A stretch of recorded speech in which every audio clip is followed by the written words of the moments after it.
Life is precious, and we all have the opportunity of living it to the fullest. Unfortunately, so few of us know how to manage it all. How do we account for our opportunities? How do we account for our time? How do we account for our relationships, health, spirituality, homes, finances, influence, and careers? How do we account for the one life we have to live? I am so glad you asked. In this program, you will find answers to all of these questions and more. Welcome to the Account for Your Life podcast with your host, the healthy accountant himself, Jay Moore. What's happening, and welcome back, guys. Today we're talking about deadly attractions, the high cost of forbidden pleasures, which is being inspired by Proverbs Chapter 7. Proverbs Chapter 7. Proverbs Chapter 7 is an interesting, very interesting chapter because it talks about the immoral woman, the adulterous woman.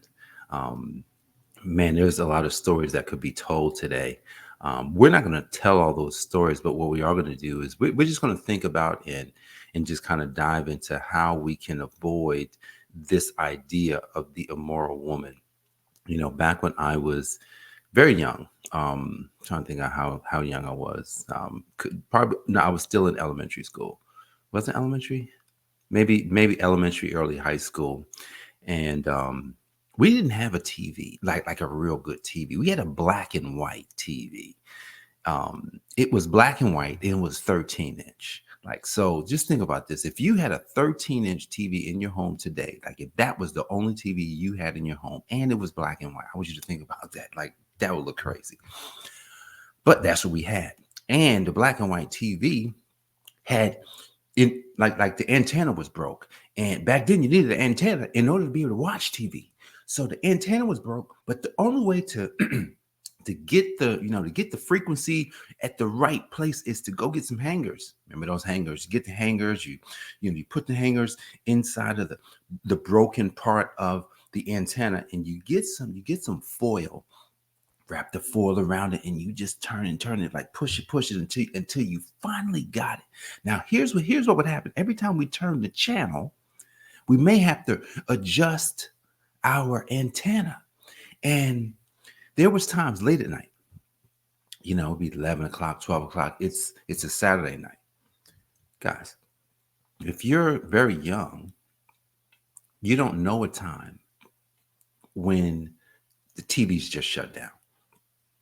There's no programs. There's nothing happening. Literally, you'd be watching something and it would be 1 o'clock and it would and that's the end of the show. It's good night. We'll see you tomorrow. And the whole TV would go black. There'll be nothing else. One day we was fooling around with our antenna, fooling around with the dial knob, because there was no remote controls. We turn it, and we got to this point where we turned it, and we could see that something was happening. Now we didn't have cable TV. We start tapping into a cable TV channel, but it was a channel. It was the nudie channel. It was it was that I can't remember what they called the channel, but it was the channel where they had it was called easy porn back then. It's crazy, right? And we was like, yo, can you see that? And we'd be, always trying to turn to this channel, and we would get just a little glimpse of what was in that channel. And guys, that was the beginning. That was the beginning of a time in my life where we were searching for forbidden pleasures. We were searching for it. We're searching for it to the tune of, when we got a VCR. Come on. When we got a VCR, we had our own TV in our room. We'd go to the video store, and we'd go in the back room. Now, see, a lot of kids don't know about the video store. In the back room. What's in the back room? The back room was all the X-rated videos. We go back there, grab us a couple. We go home, we putting them in, we watching this stuff, man. And I just can remember we were programming ourselves for something that could potentially cost us our life, man. Like now, women, now you might be a woman. Jenny could be listening to this. And you may say, well, I didn't have that problem. Like that wasn't me. I didn't do any of that. That's cool, right? That's cool. I'm still going to tell the story because we all have to understand that there may be something forbidden in our life that could potentially take us down. It could be something as simple as a TV show. It could be something as simple as, going to a specific place. It could be like, seriously. See, because when we read the Bible, we don't want to just read it for what it said. We want to read it for what it is saying. See, in order to know what it's saying, we have to study everything about what it's trying to tell us. So it's giving us one story, like in Proverbs Chapter 7, and I'm gonna read a few verses here. Once I was looking out of the window, starting at verse number 6. Once I was looking out of the window of my house, and I saw many inexperienced young men, from the Good News Translation. But notice one foolish one in particular. He was walking on the street corner, near the street corner where a certain woman lived. So here's the thing. Here's the thing. They knew that the certain woman lived in that area. So that's why the story is coming from the perspective of, he said he knew that they were dumb. He said they're dumb because they're going in the place where they shouldn't be going. Just like I shouldn't be going into the video store. I shouldn't be trying to watch all these porn videos and stuff like that. It's just messing up my mind. They knew it. That's why he called them foolish. In verse number 8, it says, he was passing near her house in the evening after it was dark. So guys, anything that happens after dark. I remember when, if I made a phone call and it was after 12 a.m. on a night back when I was young, I didn't even have to say why I was calling. I'm calling for, not like I'm calling, like it's after it. We used to call it a booty call. You remember that as the booty call? Guys, I'm just telling you, man, I was out there at one point in my life. I know what the forbidden pleasure looks like and feels like. And then we're going to keep reading here in verse number 10. It says, and then she met him. She saw him. She said, look at this dummy. Oh, I'm going to get him.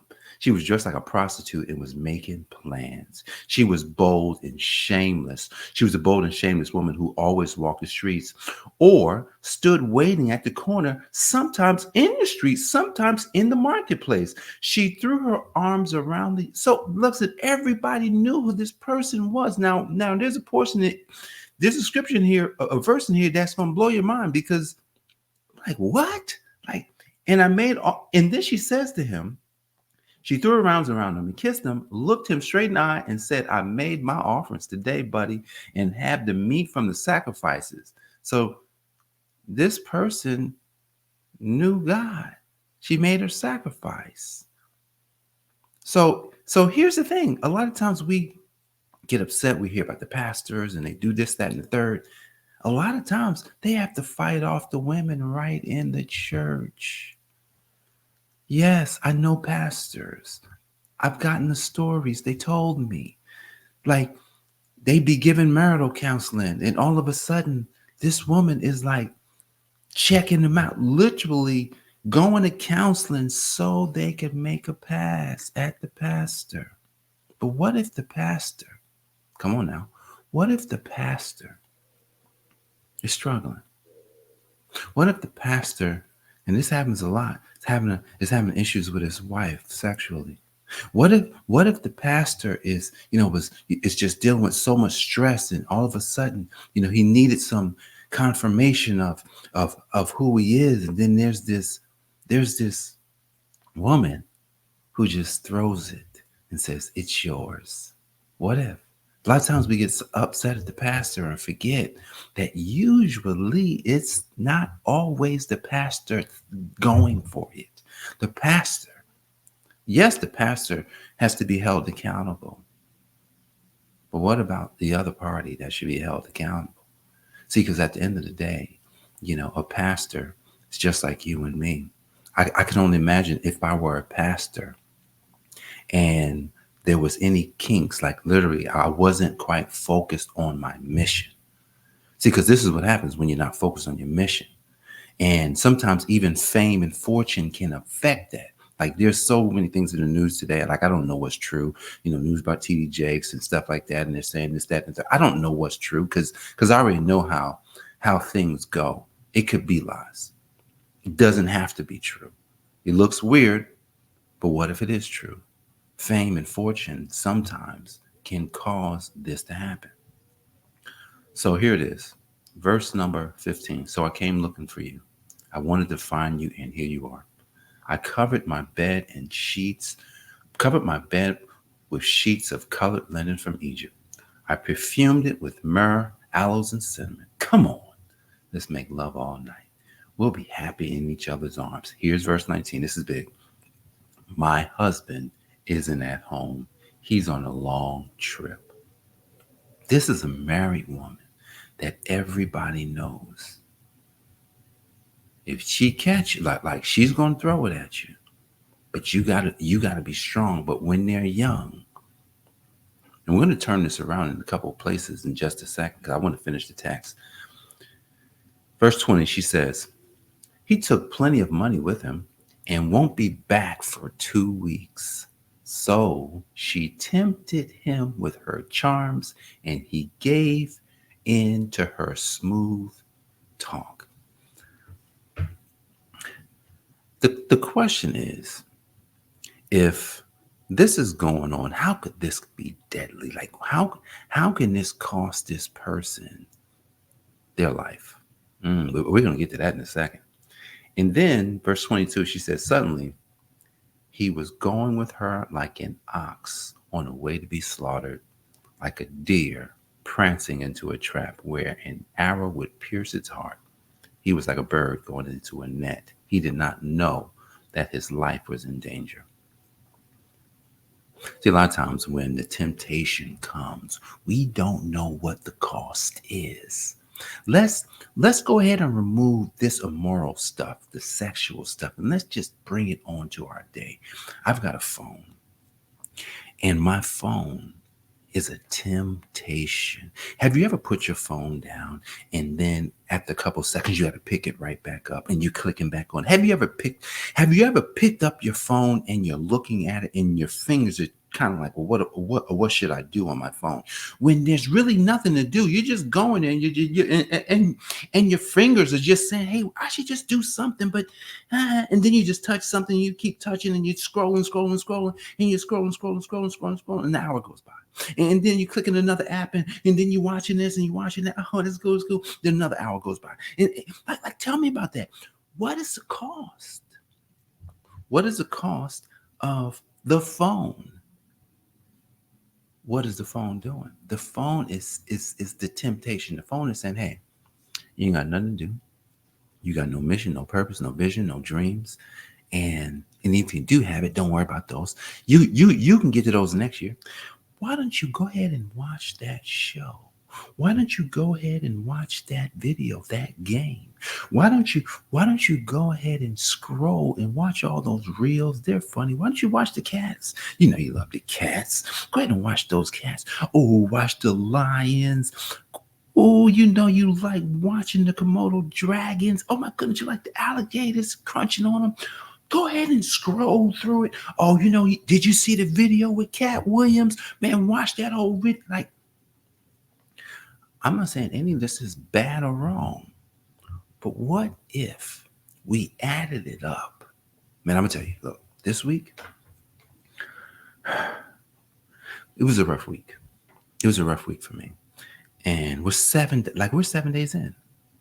It was a rough week for me. And so I'm saying it's a rough week because it's so easy not to be focused. It's easy.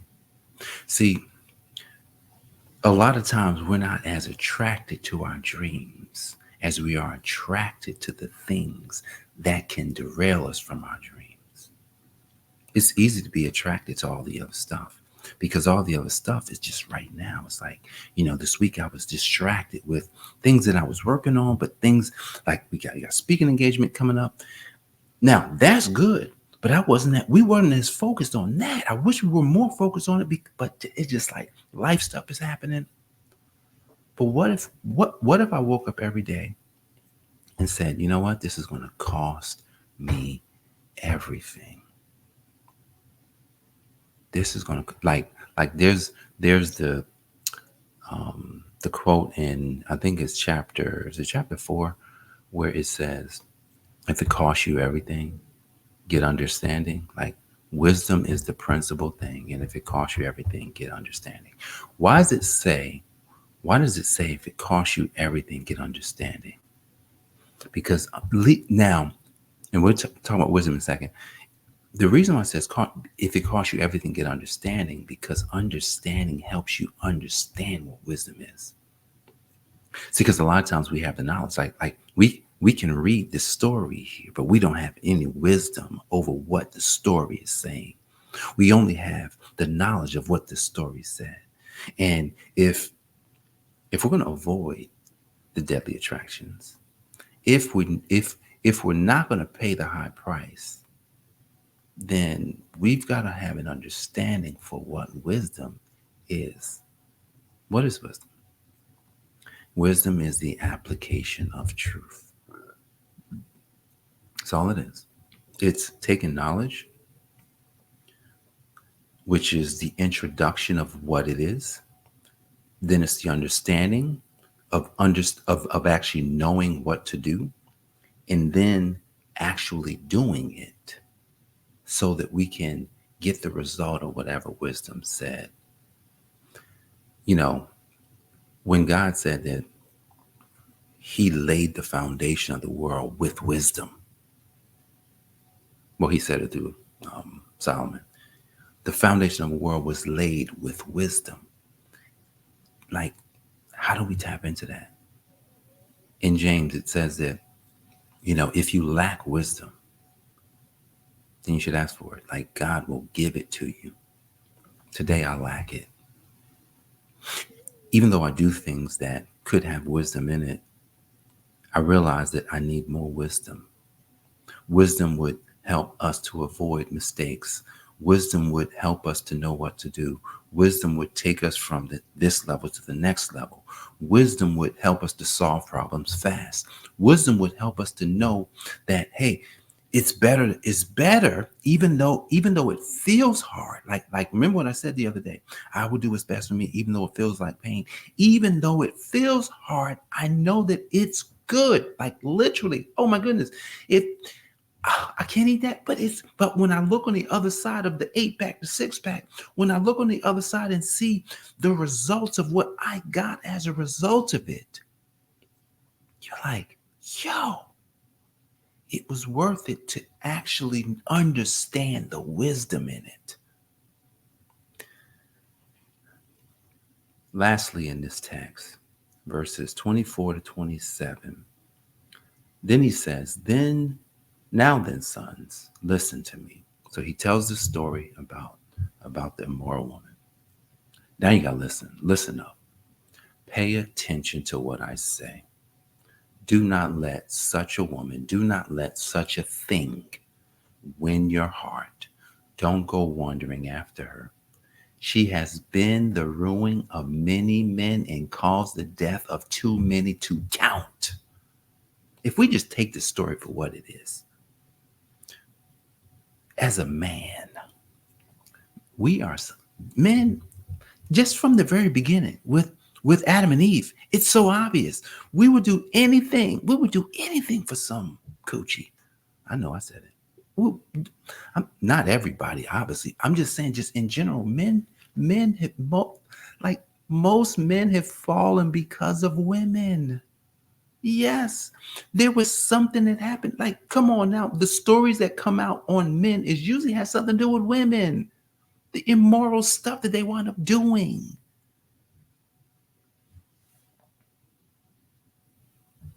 So as a man, and for all my fellow men, we've got to take control. But you don't get control without wisdom. We don't get control without wisdom. And as a woman, like if you're a woman and you're watching this, it applies to you as well, because there's men that's just like this. There are things that we can look at in the same manner as this immoral woman.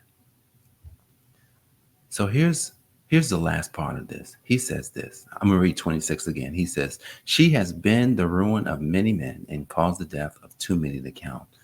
And lastly, if you go to her house, you are on the way to the world of the dead. It is a shortcut to death.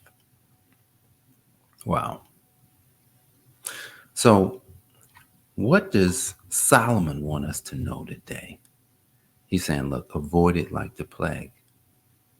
I'm telling you what it looks like. I'm telling you what you're going to experience. Yeah. The thing is, for what she's offering, there's going to be pleasure, but the cost is too high. Who wants to pay that cost? If you knew you was taking a shortcut to death, if you knew you was taking a shortcut away from your dreams, if you knew you was taking a shortcut to give up your vision, if you knew you was taking a shortcut to not actually live your purpose, if you knew it, that your mission would be canceled, if you went that direction, what are you going to do? What are you going to do, Jay? Are you going to decide to account for your life? Are you going to decide to allow yourself to understand wisdom? Are you going to decide that today is the day and I'm not going to look back at yesterday? I'm just going to go forward to and actually live the life that I know I'm called to live? Like, what are you going to do? See, that's the question. He tells us that it's a shortcut to death, and that if you go that way, I can guarantee you what's going to happen. So what are we going to take away today? Here's what we're going to take away today. That there are many distractions out there. Count them for yourself. There's so many distractions that I would almost begin to tell you that just about every person you know is distracted. Every person you know is distracted. And when I say that, what are they distracted from? They are distracted from discovering what the purpose of their life. They're distracted from living and growing in the superbness of who they are. They're distracted from realizing that they are actually a superhero. They're distracted from all of that. See, because if we had commercials on all of this stuff all day long, then most people would be focused on. But we don't have commercials like this. What do we have? We have commercials that focus on distracting you on so many things. Lastly, the one thing that I realized as I used to watch a lot of basketball, football. Don't watch a lot of it anymore. Watch some of it. But what I don't like about it is the distractions that they put in front of people now. They've lured everybody to gambling. I'm sure you noticed it. Think about 5 years ago, that wasn't even there. Why do NBA players make so much money? Why do NFL players make so much money now? It's not just TV. It's the fact that they know they're going to take all the money from the people. What if you knew you was being distracted and you could do something else? I challenge you today. Don't be distracted, because it's going to cost you everything. These pleasures that we're enjoying, the things that we love, a lot of people would say, well, Jay, you always got to work. Jesus said, I do the work that I see my Father doing. What work do you see your Father doing? That's what you should ponder today. And that's the work you should focus on. And if it costs you everything, get understanding. Guys, I appreciate you for joining me for this episode of the Account for Life podcast. Jay One, Healthy Accountant, helping you to account for your life. God bless, and I'll see you on the next episode. Peace.